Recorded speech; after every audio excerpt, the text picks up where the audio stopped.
two employees. And my boss hails from this land. His family is Tonga. And so just a brief history about Society of Native Nations. It's a new nonprofit, and we had to go the route of the applications and approvals and all that, and that colonized set of trying to just simply provide mutual aid for a community out of Texas. And I'm in Venice working from my home, and I asked Creator for a job when the pandemic hit, something I can do from home and deliver part-time. Now I'm working full-time, and I like the idea of getting paid to mess with Texas. I really do. I thoroughly enjoy it. But on the other side of it, we're opening a satellite office where I live because it makes sense. The waters, the oceans connect us. They don't divide us. And I am Mayo, hailing from Sinaloa, this continent, and my dad hails from Peru, known as South America, and we are people of the ocean. And so you can't take me to the Long Beach Aquarium because I get hungry. And I defend and protect, and I attempt with every breath to always honor what's around me, because it's not the same as when I was a little girl. It's not the same. Even the Grunion Run, when there was a lot of silverfish coming up, now it's sparse. A few there, a few here. And it's painful because seeing the little ones, you know, you have nothing but hope. You want to uplift their dreams, their prayers, their first words, and always remembering that sometimes they need to have the last word too. It's teaching them that resilience. Of course, you want them to stand up to challenge you. So that's what I learned mostly as being my mother's daughter, is to question. And I am the advocate of controversy. So when I got this job, I stand before you very humbled, because one of the first lessons, and it's a year ago in a month, this August, that either we're part of the healing or we're part of the hurting. Doesn't matter what you drive, what shoes you have on your feet, which you decided to have for breakfast or whatever. How we're all living is relevant to our story, because I believe we are poems, walking, talking. And if we're part of the healing, let's do that. But the people who are about the hurting, sometimes it's our relatives, sometimes it's a neighbor, sometimes it's somebody walking down the street in Venice asking me, do you live here?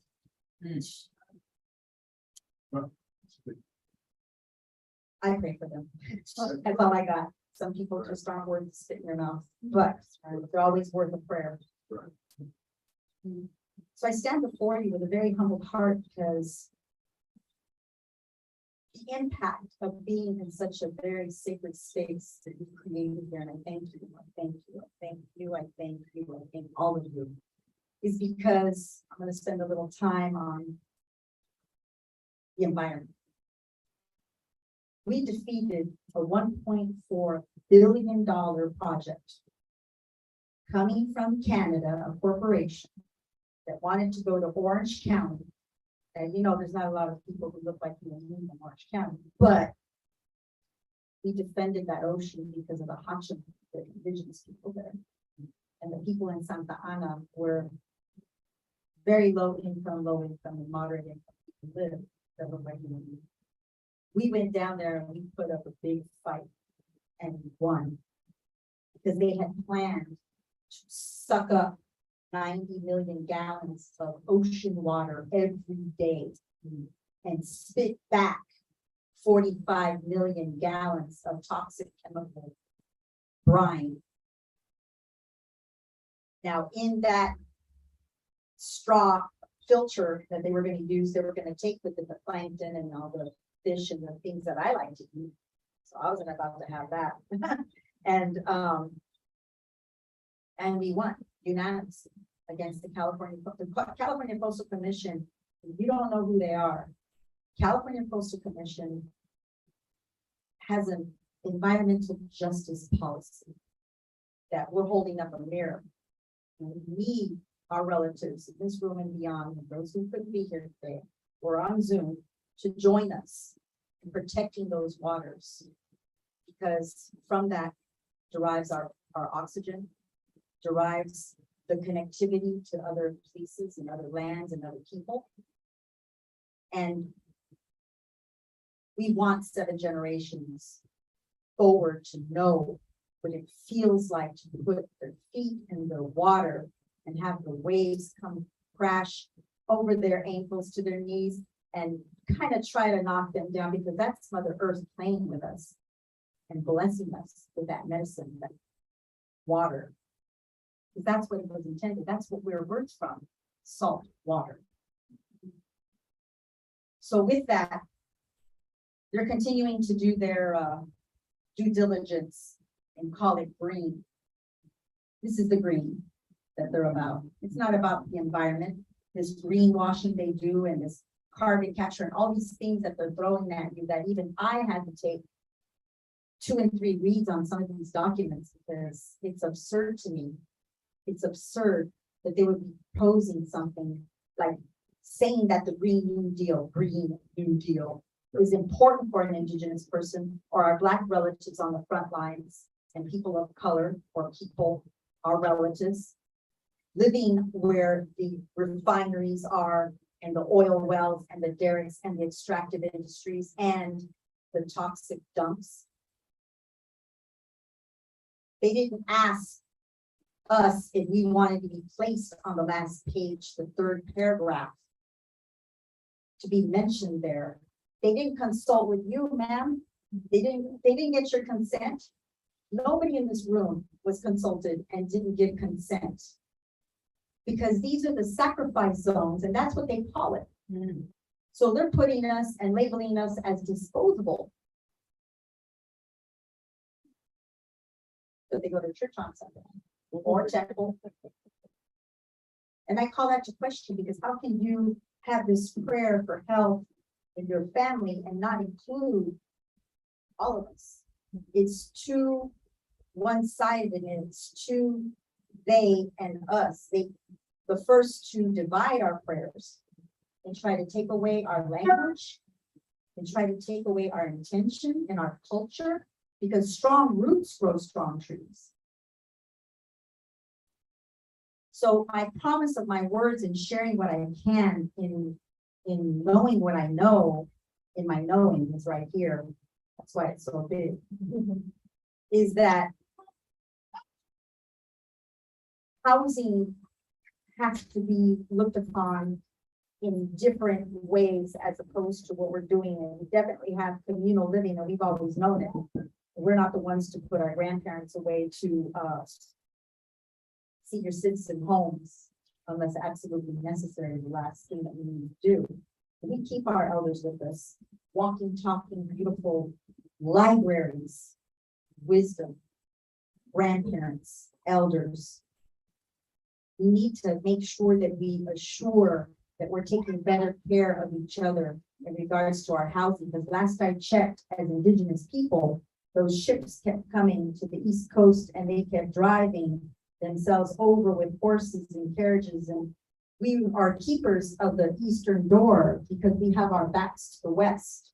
That's why when we hold ceremony, we always start with the Eastern door. So I thank you for that, our commonalities, our similarities. Because that Eastern door is where the ancestors enter into our sacred safety. And I believe that our ancestors, when you sleep, after we've had our thanks and our solitude, our moment of praise for the day and prayer for another day, is that our ancestors whisper in our ears, kiss our forehead and tell us how to go about our day. Because every day I rise to my day and I attempt to meet my relative that I didn't know I had. And I greet the person who asked me, do you live here with, yes, it's the truth, because I do. Do you? Holding up a mirror is the politest way that I can say That when you meet someone who's not as compassionate or not as divine in their thinking or the intention of kindness. Because what's happening right now before you is that the educational system, some kids start school Monday, some start Tuesday. I'm going to beg of you to encourage the literacy that's been lacking for the last 40 years. Because I graduated San Pedro High School, one of 10, thank you, one of 10 who graduated at a reading level of 12th grade. The other 290 students, my friends, had a 4th grade reading level. The power of words belong to us. So please do not treat reading as a punishment.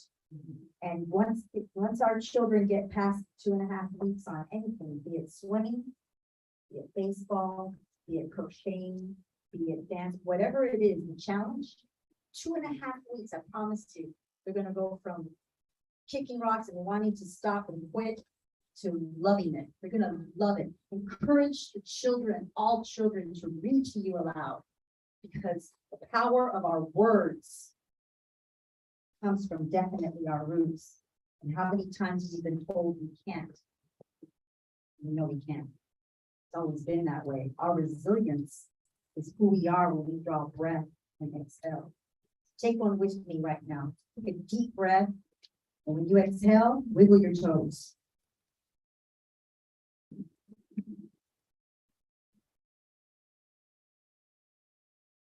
Medicine. You can't say stress. Your toes are wiggling. I'm going to close with this. My heart's heavy because I came here knowing the lie of our allies in collaboration across the nation. These organizations want to be part of history. So what they did was they turned their backs on us. And let me explain how. These corporations, these corporate nonprofits, I'm not going to name them for you because that would be paying homage to what they did. But what they did was they write applications for grants for money and they receive money and they say, hey, I'm in right relations with you. And I'm going to organize a rally. I'm going to organize a demonstration. Let's deliver a letter to the bank because they're funding the destruction of our environment, the air we breathe, the water we drink, the land where we grow food. All of us are equally compromised by their idea of green. So that deal, the climate action, the climate bill that Manchin did, which they call the Inflation Reduction Act, does nothing for us except make insulin a little less expensive and a little bit more affordable, because they're compromising the food, the nutritional value of our food. So if you're not growing food, please, by the end of August, grow food somewhere, in a pot, on the porch, in the backyard, on the side of the driveway, wherever. Grow something that you can barter and share, because that bill is making the coal and oil and gas companies very happy because they help write it. They're not going to compromise their margin profits, but they still see us as disposable, sacrifices. It wasn't that long ago in Venice that they had the oil wells and the derricks, and the 11 Black families that signed permission to have the derricks and the wells next to their homes never got paid. 75, 80 years. Who got paid? The city, the banks, and the oil company that changed their name 5 to 7 times since then. But we have the documents. We have the documents, and we came together, brown, black, white, poor, Japanese people that came back from Manzanar and didn't find their home, didn't find their dog, didn't own the land. We're all together over there. We're fighting for something that's beyond Bruce's speech. It's our sacred spaces and our places. Whenever you're under threat, we need to find each other and come together Because the one thing that confuses the people making these plans and passing these policies is when they see us together. In prayer, in intention, and with our words. So don't believe everything you read and hear when it comes to the news media. I know you know that, but I need to say, please find or create, or let's put it together, let's build this bridge to be better relatives for the healing of all of us and the 7 generations. Because we are more related than we are not. Thank you. Y'all are water jumpers. You need to know it.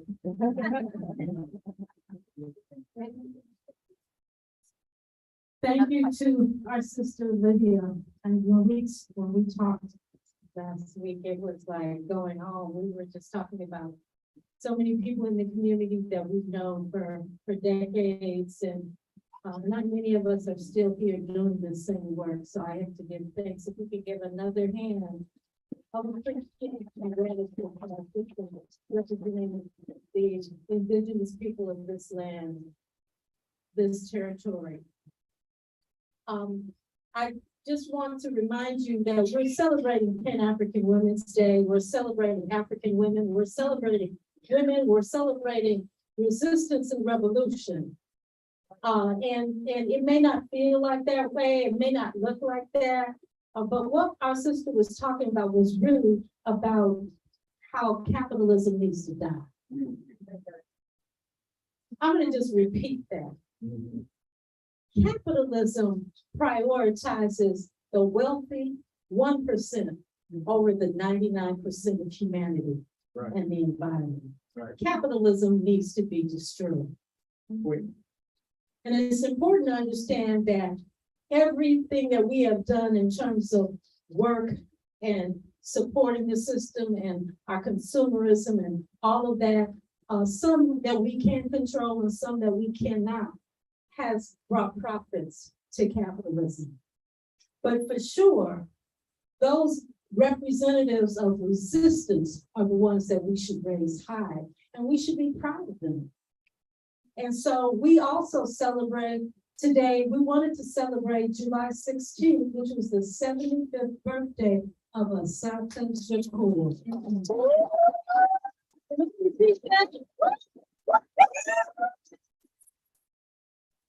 75th birthday of Asante Shakur, who is in revolutionary Cuba. And we give a hand for Cuba.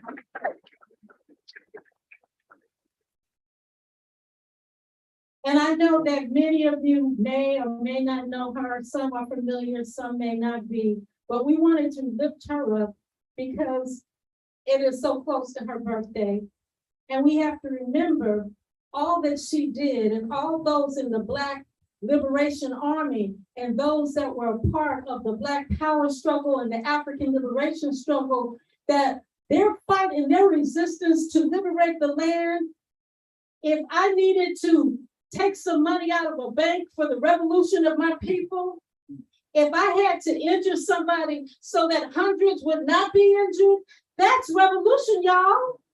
We protecting ourselves and we protecting our back, and we also protecting our indigenous people because we making the territory we on just a little bit more freer. We shouldn't be ashamed of revolution. We shouldn't be ashamed of revolutionary acts. We should lift them up to the point where more people are willing to be here than dancing and singing and boogalooing somewhere else. Serious. We need to create a revolutionary milieu. Because in the end, and it's so sad every day that I have to post something on Facebook about some young person or old person being shot by the police. All I can think of is maybe their parents will be joining the movement now. Right. Maybe one of their relatives will join the struggle now. Because in the end, we're all political prisoners, brothers and sisters, whether we know it or not. We are all political prisoners. And so if we aren't organizing consciously studying, struggling, organizing, and strategizing for unity and liberation, then we are just making ourselves once again cannon fodder for the enemy. So I want to, in that spirit, welcome up Sister Asada, the Moja of the Black August Coalition, a coalition that we've been a part of for many, many years. A part of our work is the liberation of our political prisoners. And so I want to welcome my auntie, my big sis.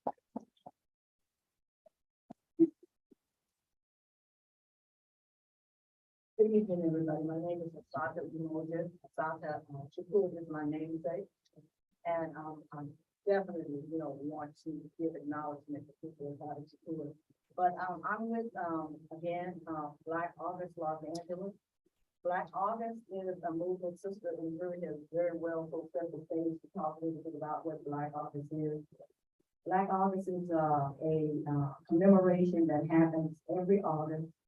It was born in the prisons of this country, primarily about by prisoners who were being oppressed, not even necessarily prisoners who were being oppressed, but sisters and brothers in particular who were in the prison, that was being oppressed. So some of you may be familiar with, probably all of you familiar with Brother George Jackson and his brother, Jonathan Jackson. So in 1971, George Jackson was murdered. He was murdered trying to escape from San Quentin prison.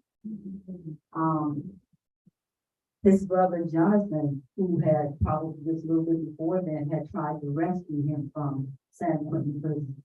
But the most important thing that you need to know is that, particularly with him, he became more politicized inside the prison.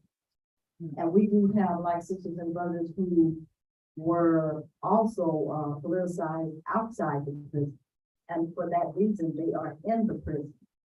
Some of them are up under the prison. You have places like Pelican Bay, near the Oregon coast, where when you pass that prison, it is like below ground level. You know what I mean? So they want to make sure that you can't get to them. But the most important thing, again, is that these are sisters and brothers who stood up, took a position, against the oppression of our people here in this country. They are the people that have given their lives for the freedom and the liberation of our people. You mentioned, again, the Black Liberation Army. These are sisters and brothers, many of whom were a part of that. Some of them died in prison. We have sisters and brothers who have given their lives for the freedom and liberation of our people, who have been in there more than 40 years. We have one case in particular with Brother Michelle McGee, who was one of the defendants along with George Jackson when his brother Jonathan Jackson came into the San Marin County Courthouse to rescue him. That is still in prison. And I think he'll be 85 years old this year. Harold, was that correct? 85 years old? 83 years old. He went in they wanted him to die in that prison. And all the brother did was to try to stand up and take a position for our people. You can die for standing up for our people. But we have to make a commitment that we are going to stand to the very end. This is what Black August is about. It commemorates not only those who in recent time, but we commemorate a Nat Turner, the revolution of Nat Turner, where he led a major revolution during slavery. They say that we accepted slavery, but that's a lie. There were constant battles throughout slavery where we rebelled. And Brother Nat Turner was also to be acknowledged this month, August the 1st, when the Nat Turner Rebellion took place. And one of the ways that we acknowledge all of those sisters and brothers, I mean, it's just like it's so many to name. Harriet Tubman, Fannie Lou Hamer, sisters that were on the front line. Fannie Lou Hamer took several beatings. They beat her so bad until they gave her a kidney problem, and she died from that eventually. But that sister was on the front line speaking up for our people to make sure that our voice was heard. And we have to continue to stand for that. You know, in acknowledging that, again, there's a practice that was established inside the prisons back in 1979. This was after George Jackson died. We talk about there was a lull and a sadness because a lot of the prisoners with the whole building of that prison movement were inspired by George Jackson. They were inspired by other also leaders inside the prison who gave them the strength to be able to stand up, the strength to be able to know that what they were there for was not so much because they had committed some crime, but because of the fact that they were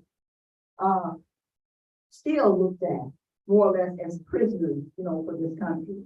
You know, where they use our labor inside the prison, where they're paying people virtually nothing. You know, so it's like the more folks you put in there, the bigger industrial complex you build, you make more money, you make more profit. But during that time, when George Jackson died, and I said there was a lull, you know, they were looking at how do we rebuild, you know, ourselves, how do we reestablish ourselves, how do we continue to stand? You know, they're taking, you know, one of our major leaders, so what do we need to do? So the brothers got together inside the pen and decided that they were going to dedicate this month, Black August, to remembering and commemorating not only George Jackson, but other brothers and sisters, you know, who had committed their lives for freedom of religion. So it starts with what we do during the month is we do a fast. And this was established at that time, fast from sunset, from sunrise to sunset. And during that time, you do something to try and build your strength, build your spiritual fund, build your physical, whatever it takes in order to keep you healthy and strong to be able to continue to fight this war, because we are in a war.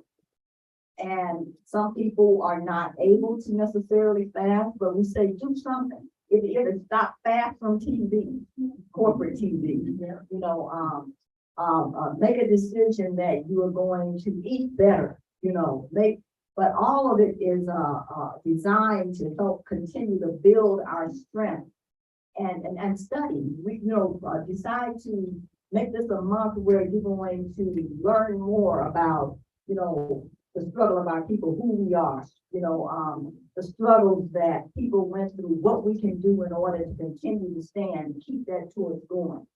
So that again, you know, if you would like to, you don't have to have started at the beginning of August, but if you want to join us in that. So right, what you do is from sunrise to sunset. You know, if you can, you know, if you don't have any type of physical conditions to abstain from food, and when the sun goes down, then you would eat. But you can drink liquids, you know, and all those kind of things like that. Now, the other thing that we do during the month of Black August, I mentioned a little bit about it, is to study, to reaffirm, you know, our knowledge about who and what we are, and to always remember those sisters and brothers who sacrificed their lives for our freedom and for our liberation. You know, we wake up sometimes in the morning and, you know, we just take it for granted that we were able to wake up in our own house and in our own bed. So we have some sisters and brothers, as I said before, that are up under the prison. They don't see daylight. You know, folks being kept in solitary confinement, coming out 1 hour a day. Some of them that are very dark complexion end up looking almost white from daylight deprivation. So we want to again remind people to align ourselves with and support the struggle. PanAfrican Women's Day, the women who stood up made a solid decision that they were going to handle whatever the situation was. They were going to make the demand. They were going to do whatever was necessary. That's what we want to align ourselves with. We want to support and give acknowledgement to Pan-African Women's Day. And the last thing that I want to say is that we do have, for those people that are interested, we have warriors right here in the city of Los Angeles, you know, that gave their lives. Some of you may be familiar with the Black Panther shootout on 41st and Central. People that gave, you know, not the blessing with that is that nobody was killed because they decided to defend themselves. But we have so many sisters and brothers that have been attacked by the police that did not survive. So we are having a martyrs tour. The martyrs tour is to acknowledge and to go to the places where some of our sisters and brothers actually had those confrontations, places where people lives were taken, you know, to give acknowledgement to that space, you know, also so we go to the gravesite. Bunty Carter was one of the, he was I would say, the major leader of the Black Panther Party during that time, and his body rests in Compton. And so one of the stops that we would make would be, you know, to his gravesite in Compton, and give acknowledgement to his space. But there are several different spots that we go to, and if you would like to join us for the Black Martyrs Tour, that's going to be August the 27th. And Brother Harold, you have to help me to know exactly. I believe the tour starts at 11 o'clock. But we're asking people to be there at 10 a.m. And where are we leaving from? 76 and San Pedro, that's the center. So 76 and San Pedro at Chico, 76 and Central at Chico Justice Center. I have a sign-in sheet here that I will put on the back table. Anybody that is interested in being a part of that tour, we ask for a donation of $10. You can give more if you like, you know, and that is to help to pay for the bus. We will have a bus. Those people who want to ride the bus can get on the bus. Those who do not want to get on the bus can follow the bus. You know, we have a caravan a lot of times of people that don't necessarily want to get on the bus. But we welcome you to join us and continue to commemorate and acknowledge our sisters and brothers who gave our lives so that we can be here today. Thank you.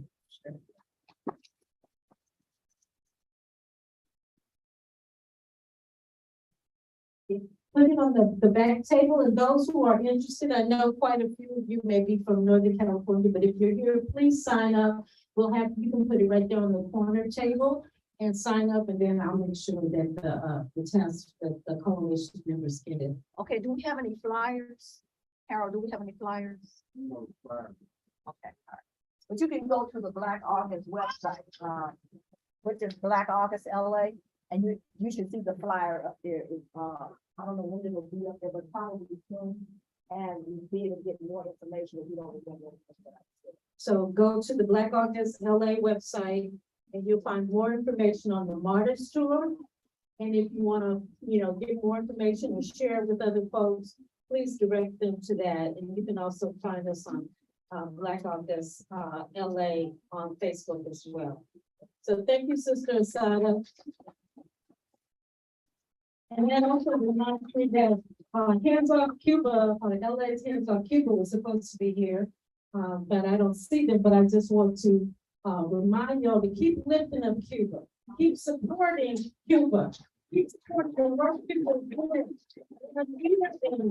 in medical developments and setting up medical clinics, finding vaccines and getting them to people throughout the third world where folks ain't getting stuff. I mean, I think we all saw them send a contingent to Italy at the beginning of the COVID pandemic.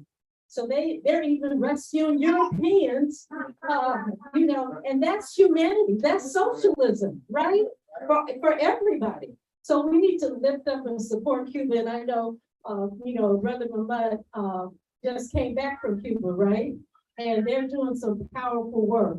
And we want to make sure that we continue to lift up and support Cuba, that we make sure we mobilize. And for those who are interested in working with, the various formations, National Network or LA Hands Off Cuba, that you sign up and we'll connect you. And when we have our next meeting, which is actually, we're going to have an event August 19th at UCLA, please join us and we'll be continuing to do work. And come with us to Cuba, when we come and learn something about socialism. Socialism is worth fighting for, because obviously we all dying from capitalism. So without a little effort at all, so we need to do what we're supposed to do. I wanted to share, we have some work study members in the All African People's Revolutionary Party. And in fact, everyone in the audience that's a member of the All African People's Revolutionary Party, please raise your hand and show your representation. Give thanks. I'm so glad you're here to support. I wanted to, we had a really powerful meeting when we were discussing women in society. And oftentimes we talk about destroying capitalism and destroying, neocolonialism, but for some reason we're afraid to talk about patriarchy. Mm-hmm. We're afraid to talk about the ways in which we are participating in a cultural system that doesn't make sure that we're all in unity for power and distribution of resources and access to our society. But we had such a powerful discussion. I asked my work study members if they would participate today in just highlighting some of the ways in which patriarchy has an effect on us and why. And these are brothers that had powerful commitment and powerful presentation of thought on patriarchy. So I want to ask Brother Malik, if you are interested, Brother Ogadema and Brother Daniel to come up, and we'll just have some chairs right in front. We want to make this workshop style, collective discussion style. This is village style. So we want to have them come up, have some chairs right here, and just come up and talk to us about patriarchy, what it is, how it manifests itself, why it exists, and then let's talk about what we can do. How can we break it down? Are y'all ready? Yeah. Are y'all open? Yeah. All right. Give them a hand.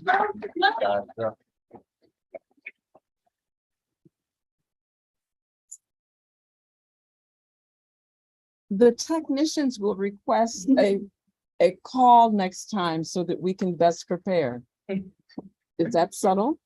Right now, you got it Right. on my camera. Yeah, but we're just trying to get it so we can let people that are watching from elsewhere be participatory.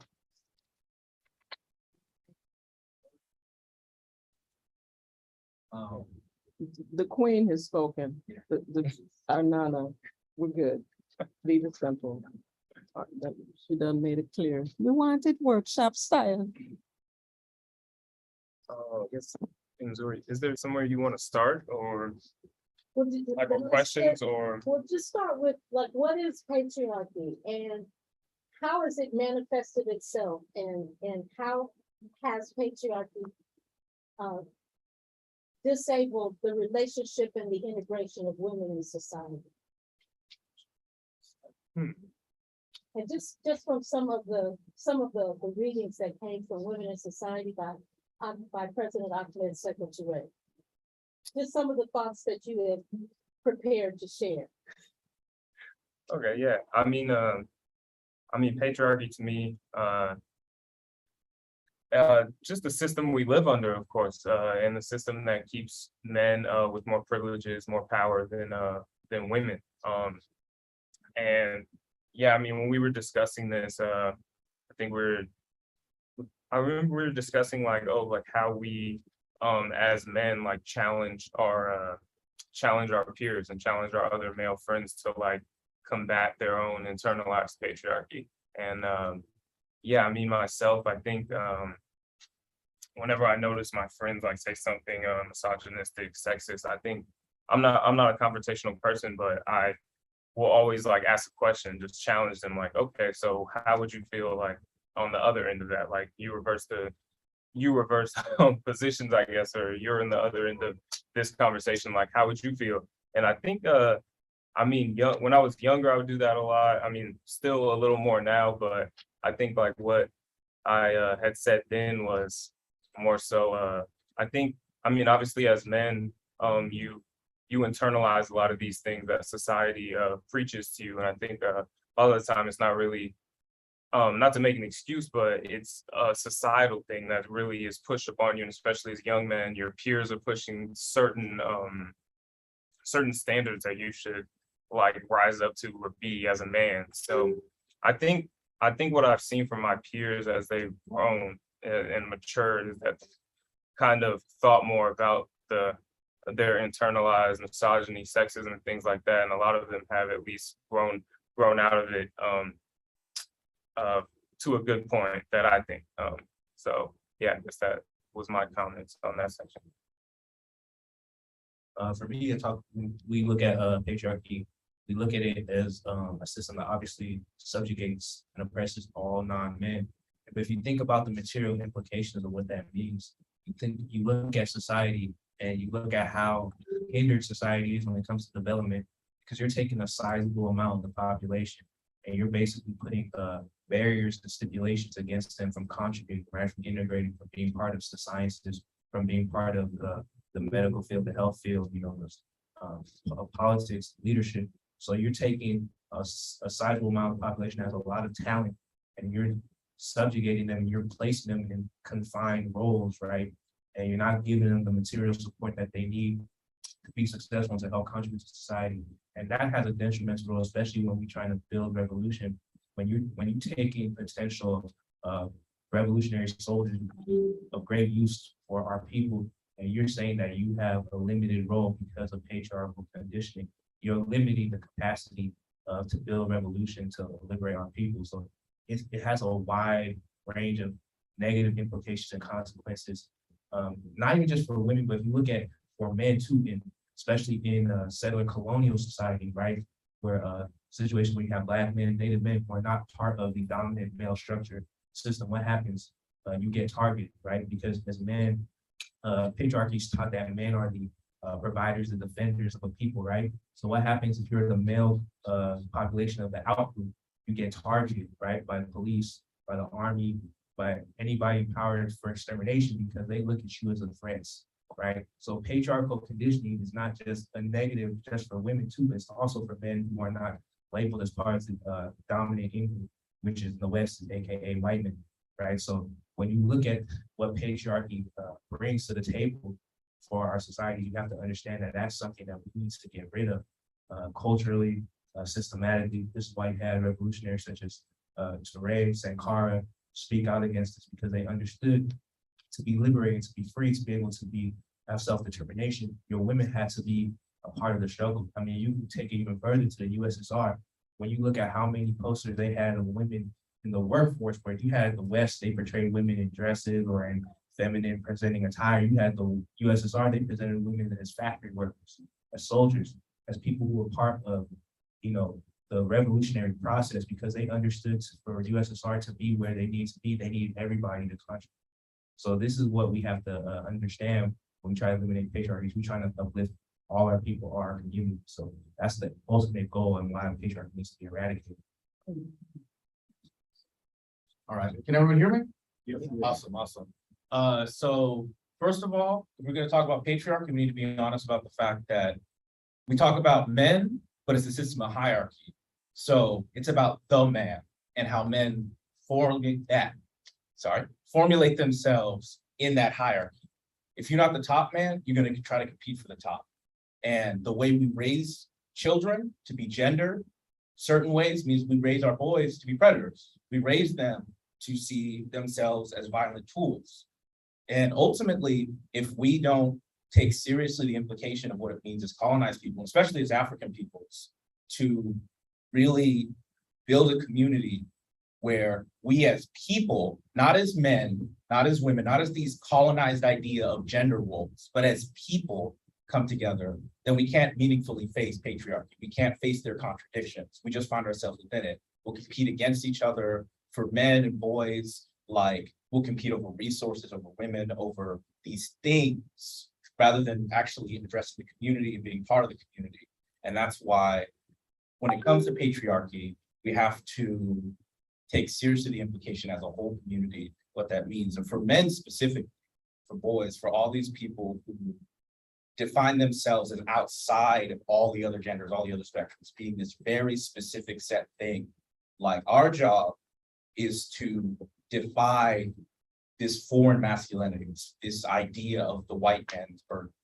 Because as long as we believe that in ourselves, like we're not really building anything. Like there are so many people out here who are men, Black men, who like will build for themselves, but will do so in the way that the white man does. Like to be a man in a society like we are, in a settler colonial setting as colonized people, like it doesn't mean we need to make all this money if we need to be fighting a war against the colonizer. We need to be fighting a war against our enemy. And that means that we need to take on roles that are unorthodox.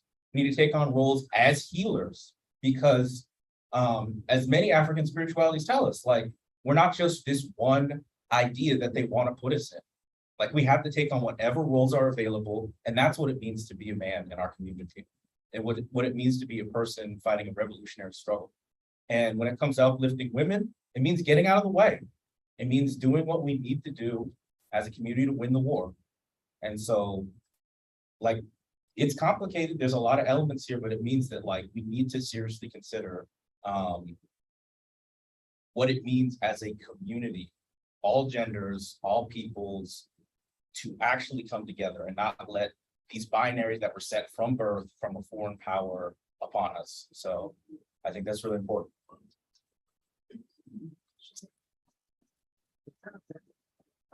So questions, comments, observations? How do we change that? What are we gonna do tomorrow? Since we've been having this intellectual discourse all of my entire life.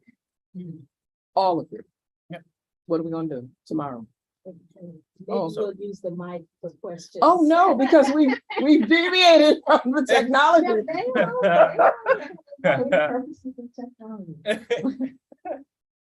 Fabulous commentary. We've been having this discourse forever. Yeah.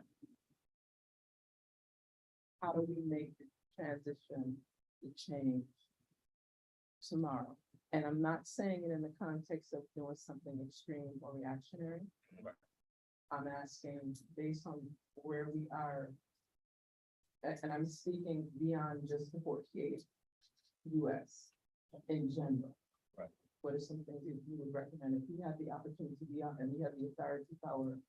What would be the statements you would see as an impetus for transformation and revolutionary change? Like, I'm gonna give that time frame, not like the 5-year plan, not the 100-year, whatever, but like tomorrow. Yeah. Well, the mic is live, so guys, one quick question and one. Okay. Oh, okay. Can you leave that one on there though? Okay. Oh, leave that one up. Move Yeah. This one around, because I know, Harold, you had a question. What's your question, please? I don't Okay, think that's so, gonna- yeah, go ahead and answer. Anybody who wants to answer? You got things like that? I can answer it. That's as far as. Okay. Oh. Yeah, so for that question specifically, like, what we can do today is think about who our enemy is and how not to be them. And so that means, like, every man in this room knows for a fact what it means to be a man, how to dress like a man, how to act like a man, how to walk like a man. And you got to ask yourself, which man? And that's like, so much of what we need to do on the ground is obvious. Like me and Ashara, okay, don't want to say that anymore. We went up to Ralph's a minute ago before this, and contradictions are everywhere. We went into a Ralph's, cameras all in the front. constant surveillance. We know the state we are in. And that's obvious. Everybody who lives in this community, who lives any space where there are Black people, colonized people, that's obvious. But as far as what we can do today, we have to think about how we're thinking about ourselves. One of the poets who came up here talking about, I love myself. I struggle with that. Like, I know she was talking about how she struggled with that too. That's where it all starts. We have to start with how we see ourselves as people. And again, going back to the specifically men in a patriarchal system, whose men are we? So I think that's really important. I just want to add to that real quick for the next Go section. Piggyback on that, because that actually is part of my answer. It starts with self. So Veggie bag. I talk about being the example, right?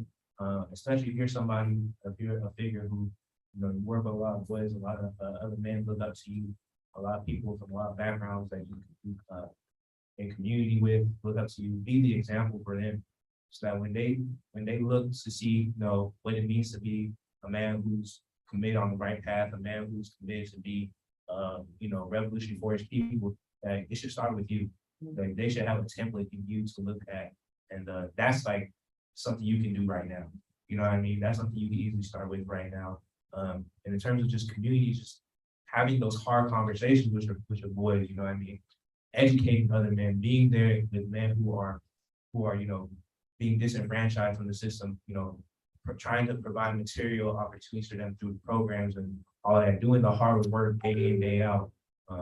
That's going to help build trust. That's going to help build a bond with the men in your community that you can now educate and bring political education to, and show them from your actions, you know, what it means to be a man that's trying to actually build, tear down patriarchy and build a better community for everybody. Yeah, I would like to ask, this enemy calls all the record industry, entertainment industry, is owned by the enemy culture. What, if any, effect does the enemy culture have in terms of patriarchy, reinforcing through the music, reinforcing the image of African women, reinforcing patriarchy among African men? Do you think that has an effect, psychological effect? I happen to believe that it's cultural war, psychological war on our people. So you ask that. Yeah, that's a good question. That's something I've talked with my friends, especially in regards to music. You know, we talk about rap. So I'm from the Bay Area. I listen to all Bay music mostly every day. It's always the same bounce out music, shooting, all that. But it's like, you know, I enjoy it. You know, it's entertaining. You know, a lot of my brothers is talented, but when you sit back and look at what's actually being pushed in the lyrics, it's like destruction of each other. You know, like just recently we lost a Stockton rapper who was very prominent, Slowly. Before that was Briss. You know, people from LA know about Draco. It's like one of my friends told me, you know, our music's like a graveyard.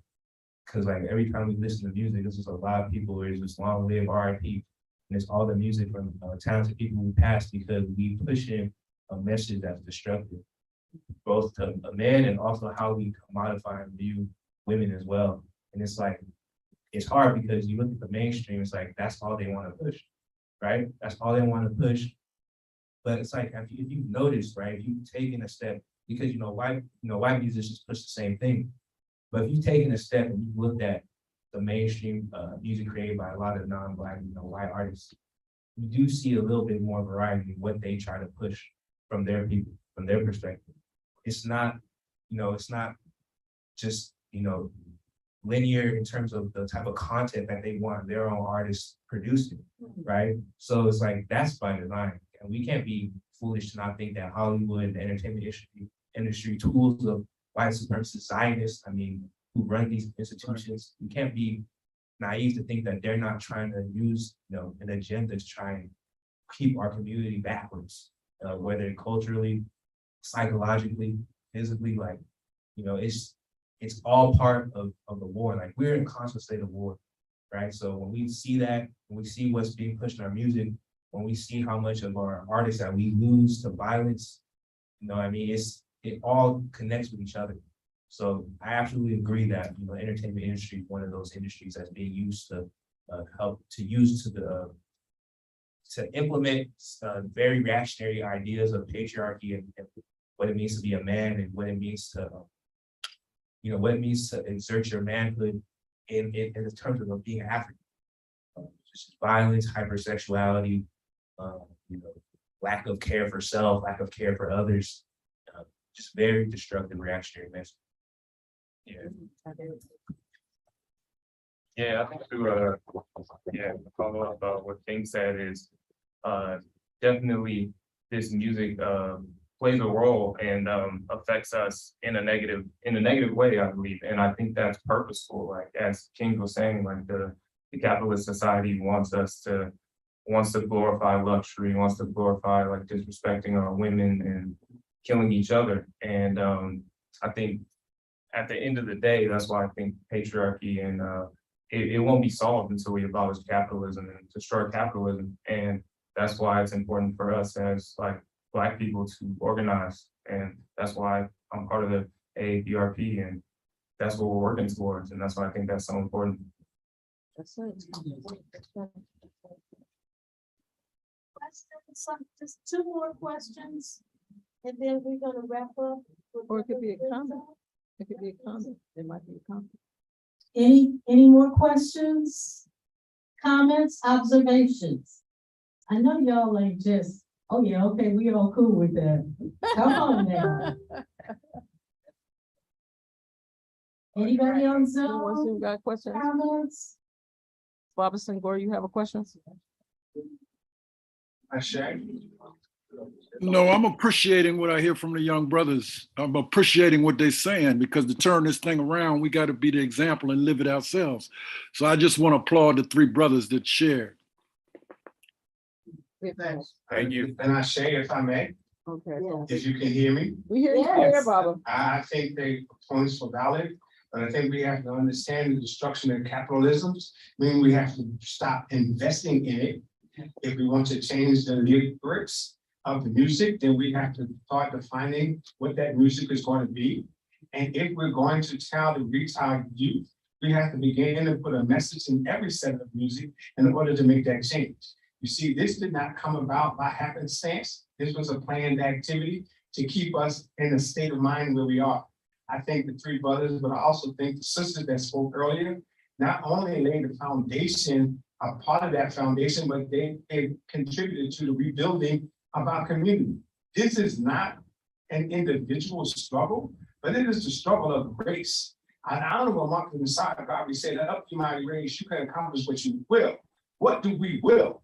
And that's what we have to decide. Do we will freedom? I don't care about capitalism. Do we will freedom?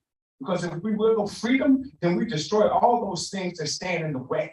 Because we are the answer to any problem that we face. Asante Sana.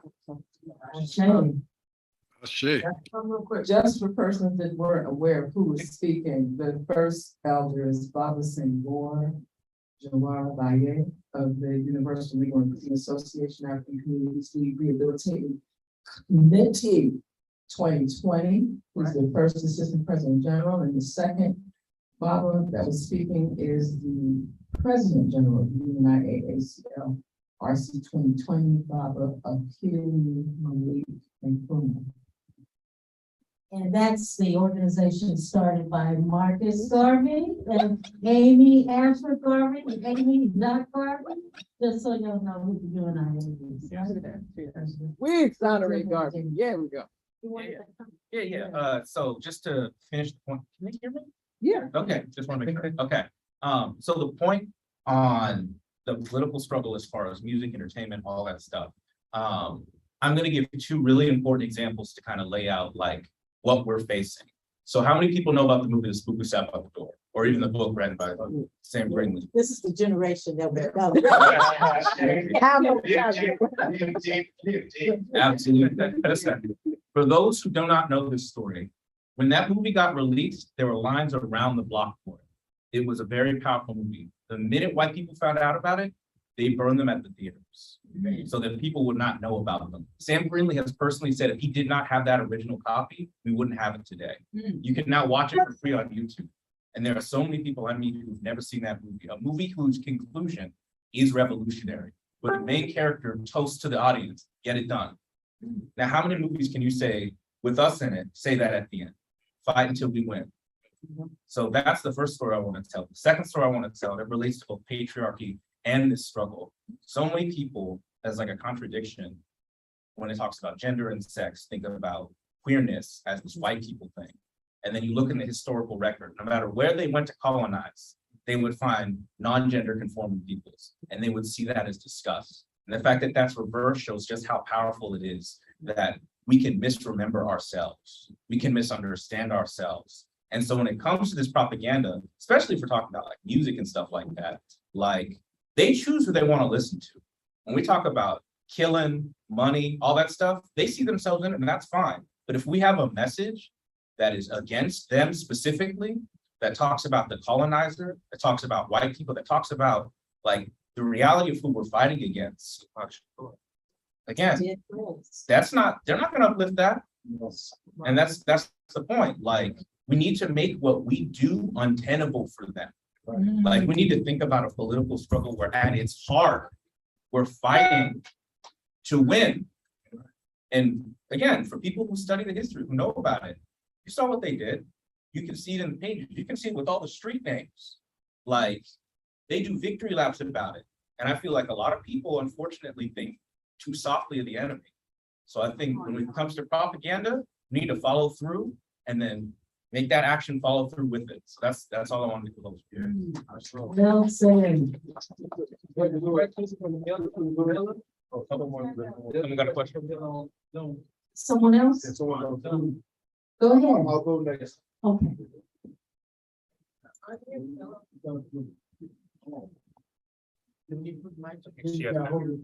No, they'll be able to hear because it's from Zoom. Can you hear their question? Yeah, I think- Sister Miller, oh. can you unmute, please? It was an accident? No, she's muted. Yeah, she's muted. Yeah, she's. Sister Miller, can you please unmute? We can't hear you.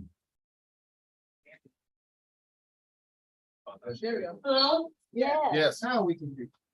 Hey, I just wanted to say thank you guys. This was really wonderful. I kind of came in on the end, but I took the notes. I'm just grateful to be in the presence of you all. So thank you. Oh, all right, right on. It was on the. But on Zoom. they Oh, can't they hear can't hear me, okay. So, brother, I have to push back, in regards to everywhere the colonized man went, these type of lifestyles were being practiced.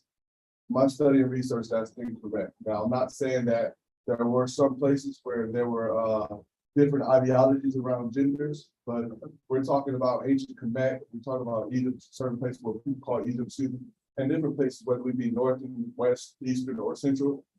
That's not the case. Some of those lifestyles were brought in with the Europeans, but before the Europeans got there, all those lifestyles that we see now, they were not already represented. So I would have to push back on that. So to that point, all I'll say is it exists, and as colonized people, as a community, we need to use everybody available to fight that fight. And I don't think it's productive to have these ideas about limited gender when we need all people to fight. So I understand what you're saying, and I understand the perspective, but queer people do exist. They're in our communities, and I feel like for what it's worth, if they're gonna fight, that's all that matters. But I understand what you're saying. I don't know if you can hear me, but may I speak? We done hear you, Baba. Yeah. We done hear you, Baba. Because what I'd like to do is one historical reference that the brother was making, and two, the conscious reference that the young brother is making. That's all true. On each end is true. There, in our historical perspective, there was not these existence as an accepted lifestyle. In our reality today, These lifestyles are real and accepted, and those folks have to be a part of the movement for revolutionary change. Revolution does not change without all participants making that change, regardless of how you feel about the lifestyle. It is real, and we have to move forward and accept them as part of the struggle. Because as a part of the struggle, we create the world that we want to have. We can create it.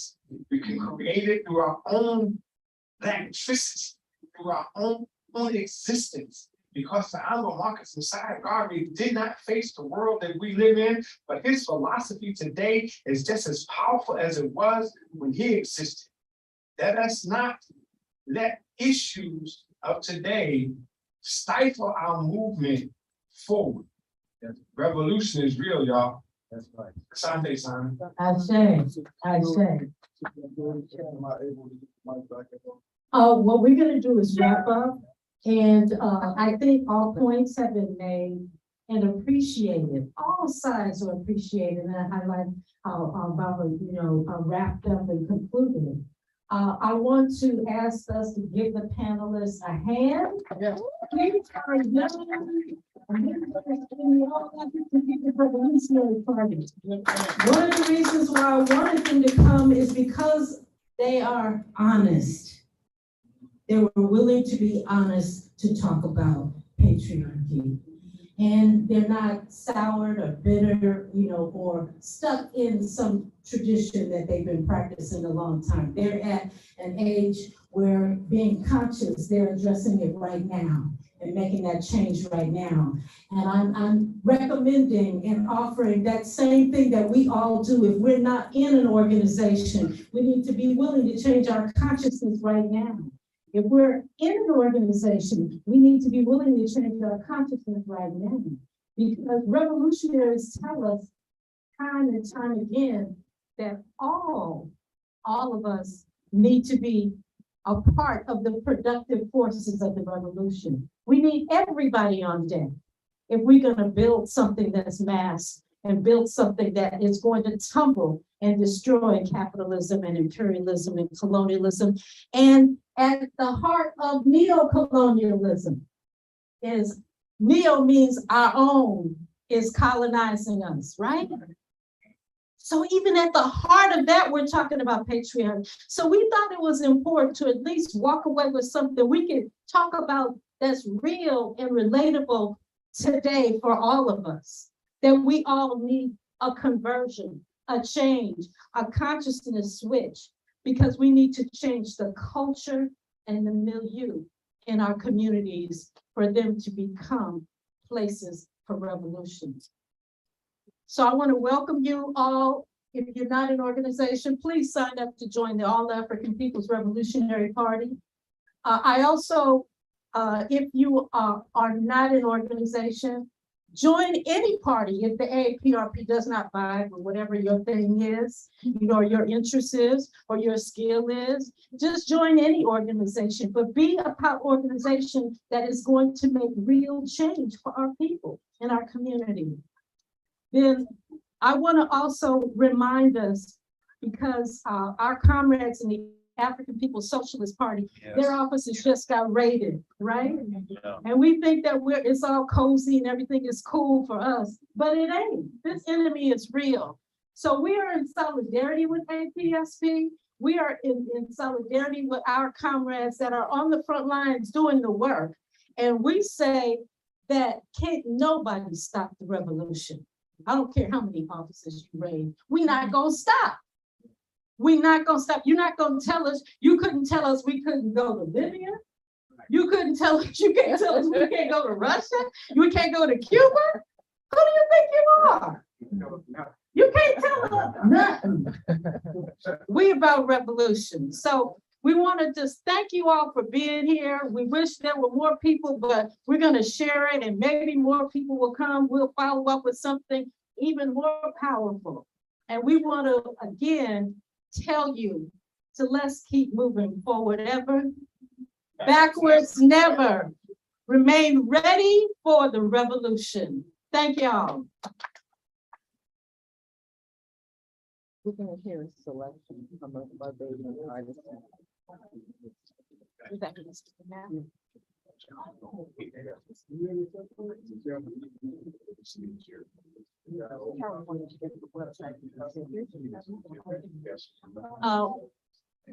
What's the, Michelle McGee, Of course.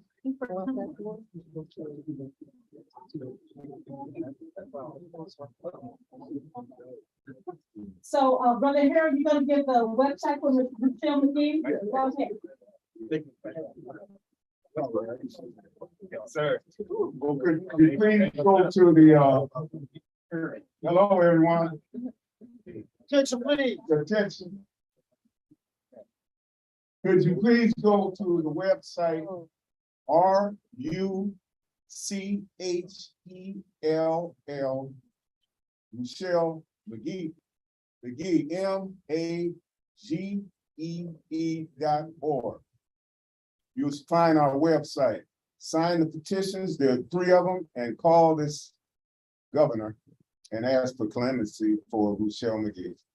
The office is open, the governor's office is open from Monday through Friday, 9 a.m. to 5 p.m. Be political when you leave a message or talk to the people. All right, thank you. And I wanted to ask Brother, Lorenzo to take us out. Brother Lorenzo, can you fire us up with some words? Some spirit words? Brother Lorenzo is our poet laureate of the community. And, we always look to him for inspiration. Can you do it here? Would you do it? Sure. At the podium, please? I can. Thank you. Take it around.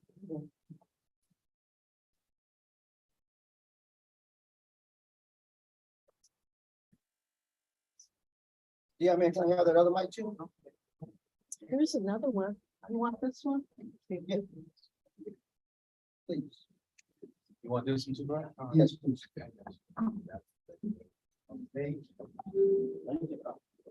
Right.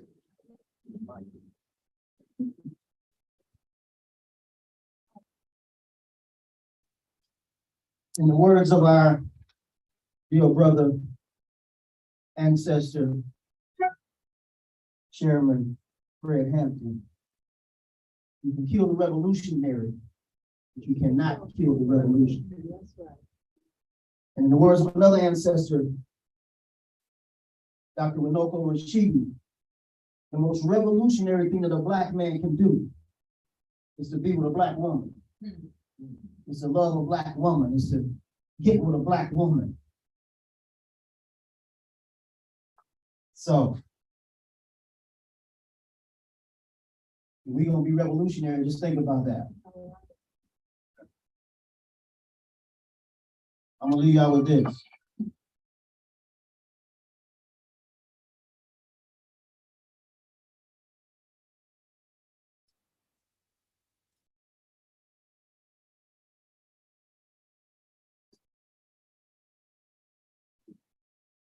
Welcome to COVID-19, where the deadliest virus known to man can be cured by wearing a simple face covering in a 14-day quarantine, where apocalyptic face masks wearing zombies can be found hoarding toilet paper and bottled water like something straight out of a sci-fi horror movie scene. Somewhat surreal, reminiscent of a very bad dream. Preparing you for artificial intelligence and rise of the machines, face recognition and RFID tracking devices in your vaccines, all sponsored by the Bill and Melinda Gates, the Kill and Surrender Gates Foundation. This conspiracy theory, or just me offering you some relevant information. But do your own research, I want you to feel comfortable in your own situation. But obviously this is a planned pandemic. The question is, what exactly do they have planned in it? Now we know that racism and oppression is systemic. So how can you trust the government, a system, as long as these people are still in it? Remember the Tuskegee experiment? Where hundreds of Black men was experimenting on like lab rats, and now it's being said that COVID-19 was created in a lab in North Carolina using lab bats. But who has the real facts? All I know is hundreds of these Black men died from 1930 to 1972. Black men that look like me, that look like you. And it was all sanctioned by the American government and the Medical Association. But that's just kind of what they do. Biological warfare. psyops, lies, deceit, masking and unmasking the truth. More conspiracy theory, but more government BS. Well, let's get to the root. So the virus can travel 6 feet, but not 6 feet, 1 inch of brain, which is why they had to shut down all of the movie theaters. Damn, I just paid $100 for a box of popcorn, candy, and a drink. But think, just think, it can live on all surfaces, except anything that comes in the mail from Amazon. Yes, that's why all the natural medicines are found in the Amazon rainforest. Maybe that's why they burned it down. So it doesn't live in big corporations. It doesn't live in Home Depot or Lowe's or Ralph's or Food Plus or Albertsons or Target or Walmart. Long as you stay approximately 6 feet apart. But it does live in small businesses like barbershops and hair salons and restaurants. But it doesn't live on your food, as long as you take it to go. Like delivery or curbside pickup, you know? And it doesn't live amongst protesters, rioters, or looters. Black Lives Matter, right? Yeah. Unless you're one of the shooters. So riddle me this. Why do the United Nations and multi-corporations have a simulation of the coronavirus pandemic in October 2019? It should have been planned or possibly foreseen. Nah, they just aren't quite what they say. But please understand this, that social distancing is social engineering, preparing you for 5D constant version of artificial intelligence, of virtual reality, of transhumanism, of nanotechnology, of humans not interacting with humans. So now you're afraid to go home and hug young children, afraid to walk into a crowded building. What you must understand is the greatest and most powerful technology is you. In this pandemic, is a portal that we all must walk through. Now we can walk through it dragging the dead carcasses of our hatred and our prejudices, or we can walk through it lightly, with little baggage, carrying peace and love. The ultimate goal is freedom. Free to move with ease, free to move as we please, to grow our own food, to grow our own trees. It's a wake-up call. To pause, take a deep breath.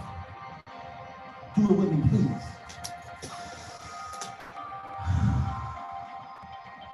And just breathe without the mask and to fully understand not what, but who is the real disease. Welcome to COVID-19. And now maybe you can see the forest and not just the trees. All right. Thank you. Thank you, family. Peace and love. I do want to add just to what he said about transhumanism, AI, all that. Please look up the Great Reset. Look up Fourth Industrial Revolution. It's not fake. Like they openly say these things. They've openly said what they've tried to use COVID for, and what they've tried to use the pandemic for. So if you want to argue about the origins, where it started, that's fine. But if you want to talk about what they plan to use the pandemic policy for, they've said this openly from the World Economic Forum. Talk about the Fourth Industrial Revolution, it's the digital revolution.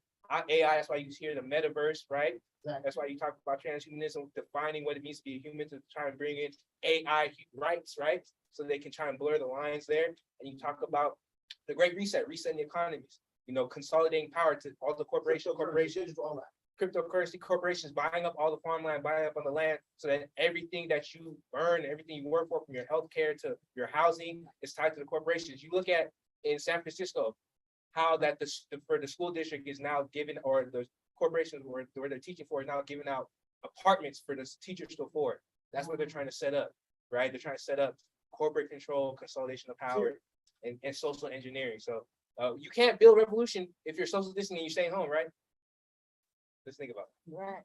This is our medical student. I know PhD biomedical science, so I'm not. All right. All right, family. All right, y'all, thank you so much. You can get t-shirts, buy t-shirts for the AAPRP. The support, there's free propaganda, sign up. Thank you for coming. Shout out to the folks on Zoom. Thank you so much. We love you. We appreciate you. Keep building this revolution.